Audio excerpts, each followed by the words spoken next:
Hello guys! Good morning! Welcome back to my channel.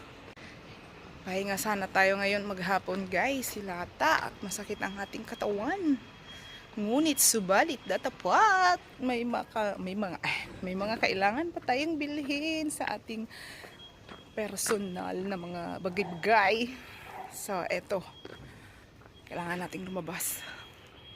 Red na red tayo ngayon guys dahil bagong taon. Bagong taon ng mga Chinese. Yeah. Pero may bit-bit naman tayong jacket. Ayan oh. Whoop. Shout out nga po pala sa mga followers and viewers ko dyan. Maraming salamat sa patuloy na pagsuporta po.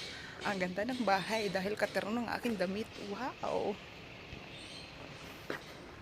Thank you so much guys sa patuloy po na pagsuporta nyo, panonood ng aking mga videos. Kahit anong hirap sa loob ng pagod, puyat sa trabaho. Kailangan just to be happy pa rin tayo. Ganda ng mga flowers dito sa aking likuran. Tingnan nyo po. Yan. Kaya lang di siya pwedeng tambayan, sisira. Good morning, good morning, good morning!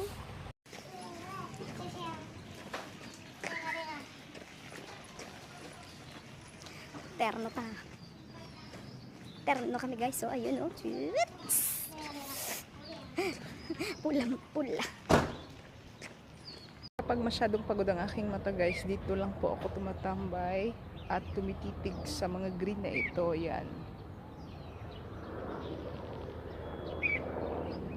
Yan, dyan po. Yan. Yan. O, diba? Nakaka-relax, nakaka-refresh. 佢嗰個利是封好靚，一本心哦。但係跟住Ko nang kumanta guys. Ayan po. Mag-video ako. Ayan yung isa. Dito.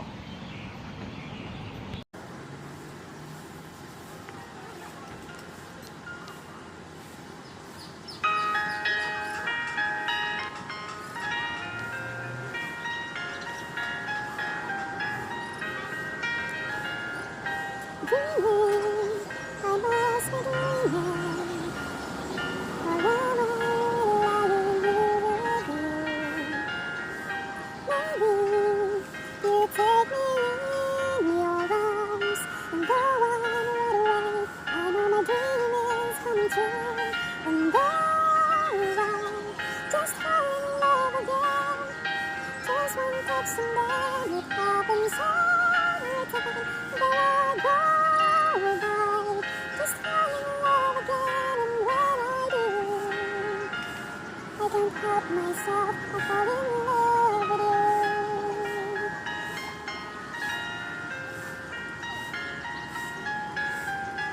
Magic, it must be magic. And feel for you when the night just seems to fly. Easy for you to take me to side. Heaven is the moment when I look into your eyes, and I just fall in love again. Just one touch and then it happens every time that I go by. Just fall in love again, and when I do, I can't help myself to fall in love with you. I can't help myself to fall in love with you.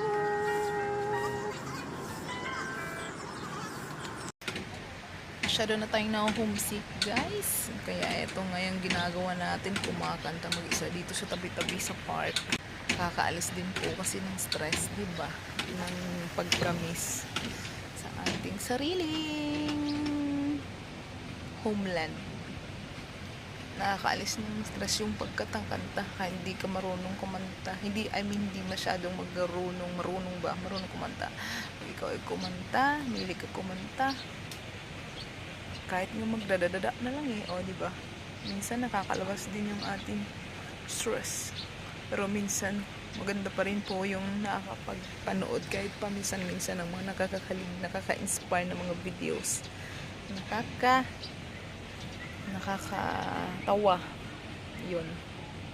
Kaya pag OFW ka talagang kailangan marunong ka mag-handle ng stress management para wag tuluyang malubog ang buhay. Mahirap kapag malayo sa mahal sa buhay, pero kailangan mong magsumikap para sa goal, para sa mga pangarap sa pamilya. Guys, nag-start na ulit ako na huwag kumain ng kanin sa gabi. Masarap sa pakiramdam.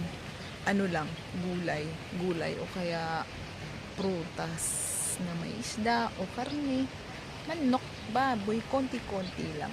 Pero better kung isda at gulay lang. O kaya ay boiled egg sa umaga. Di ba? Magaan sa tiyan po. Saka mas magaan pala kung walang carbohydrate sa gabi. Lalo na yung kanin. Yung talaga yung nakakapagpalaki ng bilbil, special sa mga Pilipino. Okay lang katawan, pero pagdating sa tiyan talagang lumalaki dahil masyado tayong nasanay sa maraming kanin. Guys, hanggang dito na lang po ang ating video for today. See you guys on my next vlog. God bless you. Bye-bye!